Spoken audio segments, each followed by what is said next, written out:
Good morning or afternoon, everybody. Thank you again for joining me on lesson 2 of our transition topic, Boy 87. A wonderful book. I hope you really enjoyed chapters 1, 2 and 3. Gave us a bit of an insight and eye-opening experience of Schiff and the other characters. Today we're going to be reading a couple more chapters.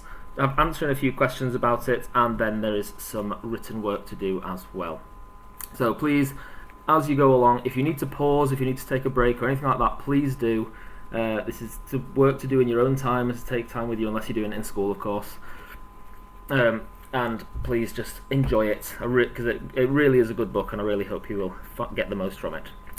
Okay, so today, Tuesday the 30th of June, Boy 87. There's the front. Right, so for today's chapter, called Something Weird, we are looking. This is some vocabulary that will come up. We know the word school, of course, but that's the kind of school that we're talking about, and very different to the one that we know in England and see. And of course, on the left, an army truck. So when it says an army truck, that's the kind of thing you've got to imagine: a very big, powerful, loud vehicle with lots of people in the back, looking quite intimidating, I must say. Okay, moving on. So, chapter 4, Something Weird. As always, I will read a chapter, and then I'd like you to read a chapter, and when you're reading it, pause, and we'll move along. Okay, so, chapter 4, Something Weird. The next morning, Mum leaves before I do. Work is busy right now, which is good and bad. My little sister Lemlem whines as she is bundled out of the house. I hear Mum promising something nice as the door clicks shut behind them. 2 minutes later, Binny knocks. I grab my bag and we walk down the road to school. Binny slowly, me at a normal pace to keep up with his giraffe strides. As we get closer to school, the roads are wider and the houses bigger. We are about to turn the final corner when Binny slows down. An army truck is parked about 100 meters from the school entrance. 4 soldiers are sitting in the back, rifles on their knees, watching the school kids pass in front. I look ahead to the gates. No one is kicking a ball around outside. The other kids are filing into school without looking up. One mother turns around and starts walking back the other way, taking her son with her. Okay, if you'd like to pause the video here and read this bit to yourself, make sure you're thinking about the speech that's been said, who might be speaking, so on and so on. So pause the video here and read to yourself. Okay, welcome back. So I'll just read that last line before we move on. Perhaps you should go home and ask your dad. He looks first at Binny, then at me. Binny stares at him. Why don't you go and ask your dad? Or would you need to help him with the big word like army? Kidani grabs Binny by the collar of his school shirt. At least mine hasn't run away. It's people like you and your dad who make it dangerous for the rest of us, he hisses. Binny stands up. Kidani is still holding his t-shirt and now their eyes are level. Binny doesn't flinch. Kidani shoves him backwards and walks away with his friend, glancing backwards to give us both a death stare. My mouth feels dry when I speak. What do you think he meant when he said we make it dangerous for the rest of them? Binny is frowning at the ground, deep in thought. I don't know, but I feel like everyone else does. Have you heard anything from your dad? No, he hasn't sent Mum any money either. She says it takes time to find a job that earns enough. 6 years seems long enough though. Okay, so again, pause the video here, read this small little section to yourself, and then I think we've got some questions afterwards.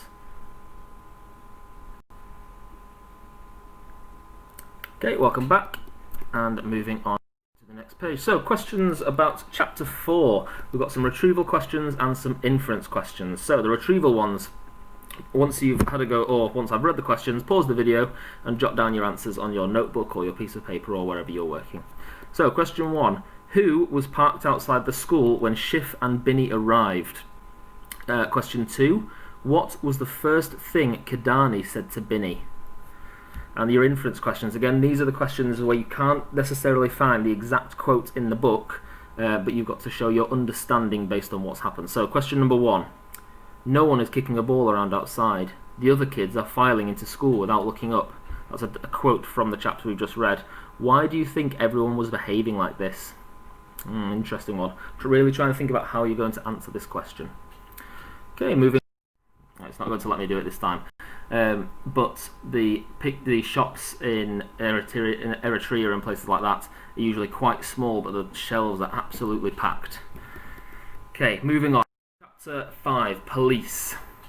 Again, I'll read this chapter, then you pause the next one and read to yourself, and so on and so on. As dusk approaches, Binny heads home for dinner.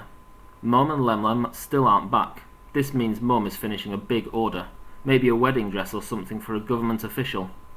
Lemlem won't start school for another year, so she spends most days, or at least part of the day, at the tailor's too, playing in the outfits, helping to fold fabric and pick cotton from the floor. My stomach growls, but there is no bag of injera hanging from the cupboard door ready for dinner. I know that nearly everywhere will have sold out of it by now. Sebi won't be enough for on its own. I'm not supposed to leave the house after dark. I count to 20, but there's still no sound of footsteps approaching, so I decide that dusk doesn't count and take 5 nakfa from the old milk tin powder tin. I head down the empty road to the nearest shop. The light is still on. Kema amsikum, Solomon, I call. He stops putting tins on the shelf and turns around. Keme amsika. Okay, so at this point you pause the video and you read this chapter to yourself, or this page anyway.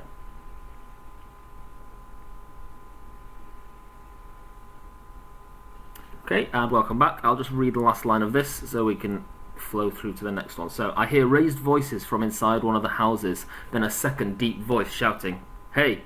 Hey!" I instinctively know this shout is directed at me. I haven't done anything wrong, but everyone avoids the military. I break into a run, skidding as I turn the corner to my street. I can hear heavy boots crunching quickly down the road I just turned off. I fumble for a key in the fabric folds of my pocket. Using 2 hands, I guide it into the lock, stumble inside, then push the green metal door back to click shut as quietly as my sweaty hands will allow.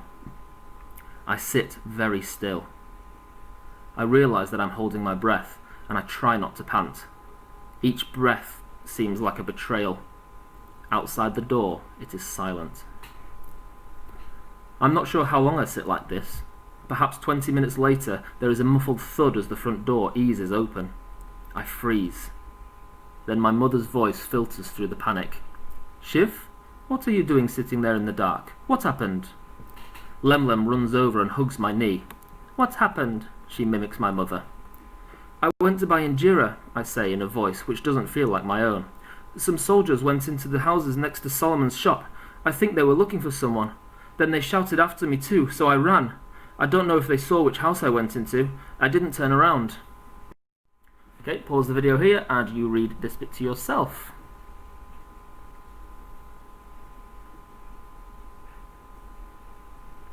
Okay, and I'll just read this last little bit again and move on to the next slide. I'm beginning to feel that maybe I should be the one who is annoyed here. Someone in my chemistry class is arranging a trip to the cinema this weekend, and I wasn't even going to ask Mum if I could go, because I know what the answer will be. "You don't let me go to other friends' houses if they invite me. I always have to be home, so you know where I am. Isn't it okay to just walk down the street? I'm not 8 anymore." She seems to calm down a little. "Tomorrow is your big test, am I right? You should get some good rest tonight. I am going to get dinner ready." My mother prepares the food with the same energy she used to tell me off. It's as if she is afraid to be still, in case something bad happens within the space she has created. While she prepares dinner, I finish a game of Jabetta with Lemlem and let her win.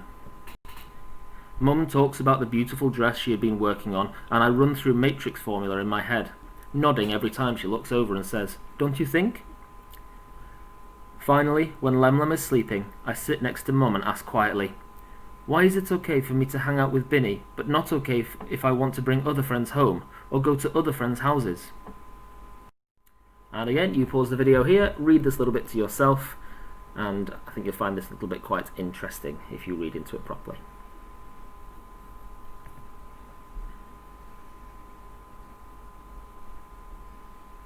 Okay, welcome back, and I'll just read this last little bit here from where it says people will say anything. So, people will say anything to deflect trouble from themselves, but they often don't have very much imagination. Don't give them anything for their imagination to work on. The government can't put everyone in jail. If they put everyone in jail, then who will be left to spy on? We can talk about this, Shiv, but not now. Tonight, you need your sleep. You have to get good grades in maths. She knows I get nothing but good grades in maths, but I can tell the conversation is over before it has even begun. Again. I can be patient. I've been patient for a long time. Okay, and that's the end of chapter 5, a very exciting chapter. And I think if you were listening and reading carefully, you can read quite a lot into what's just happened. So, question 1 for retrieval. How many nakfa did Shiv take to the shop? How many nakfa did Shiv take to the shop? Question 2. What did Shiv say when entering the shop? Now this is in a different language, so have a bit of a look around for that. What did Shiv say when entering the shop? Inference. Again, these are the questions where we understand what is happening, not necessarily find an exact quote. Question 1. How do you think Shiv was feeling when the army truck arrived at and the soldiers got out? Question number 2. Why do you think Shiv's mum sent Lemlem to get water? Think carefully about this one. Why do you think Shiv's mum sent Lemlem to get water? Okay, so jot down your answers to those questions on your notebook, your textbook, or wherever you're recording them, and then we shall move on to the next part. So, in your pack, your email, or your seesaw activity, or if you're in the classroom, you will have a copy of this document. Think about the characters in these 2 chapters and their changing emotions. Record them along the 2 axes and plot how their emotions change. So really think about the main events from the last 2 chapters we've read. What are the 5 main events? And think carefully. We've done emotion graphs before. So you've got to label the key events along the story at the bottom of the graph and then map the characters' emotions. Are they having positive emotion, negative emotion? How do you think they're feeling? Okay? So feel free to pause the video here and have a go at that bit before we move on to the writing activity. Okay, so lesson 2, hot seating. Now, we've done hot seating a little bit in year 6, and I'm sure you'll have done it at different points throughout school. Now, obviously, if you're learning from home, it'll be quite difficult to do hot seating because there won't necessarily be anybody else there to do the work with you, but we can find a way around that. So, as always, we're continuing to draw inferences on characters' feelings, thoughts, and motives from their actions. So, who are the key characters in the text so far? Have a bit of a think, maybe drop this down in your notebook before moving on. And out of all of those characters, who would you like to talk about and think about their thoughts? So our characters, we have Mum, that's Shiv's mum. We have Shiv and Binny, who seem to be joined at the hip, seem to be very good friends. And we have the soldiers. There are obviously other characters in the story so far, but these are the main characters. Your writing task today. Today you are going to imagine that there is one of these characters sat on a seat in front of you and you can ask them anything you like, any question you want. Obviously you want to try and think about making it relevant to the story and think about how it's going to impact and what you might learn from it. So, sorry, 1 second. Your activity excuse me, is to prepare a question or a group of questions that you would like to ask our character. And like I say, you can ask Mum, you could ask Shiv and Binny, you could ask the soldiers, I don't mind. You could even do all 3 if you'd like to push yourself that little bit more. Part 2, make sure it's an open-ended question or group of questions that will allow them to talk. Then take on the role of that character. This is where we get the interesting side of hot seating. So you are being both the questioner and the questioned. You are being the interviewer and the interviewee. So take on the role of that character and answer the questions in as much detail as you can. Once your question has been answered, make a note of what they might have said as their answer in your notebook or your jotter or wherever you are recording. On the next slide you will see something that should help you with this. Then think about how you might have changed that answer. So this sentence at the bottom of the slide here, do you agree with their answer? What might you have said differently? So that's where you get to think, right, this is what I've said now, but how else might they have been thinking? What else might they have said? Might they have said something differently if they were in a different mood or a different feeling and that kind of thing? Okay? This page here, in your pack, your email, your seesaw activity, or wherever, you will have something that looks like this. And this is just a resource to help you structure your work. So you have a question, you can write down your question there, and then a box to fill in your answer. You don't have to use this if you're wanting to write it out in your notebook or anything like that, but if you want to, it is there to help.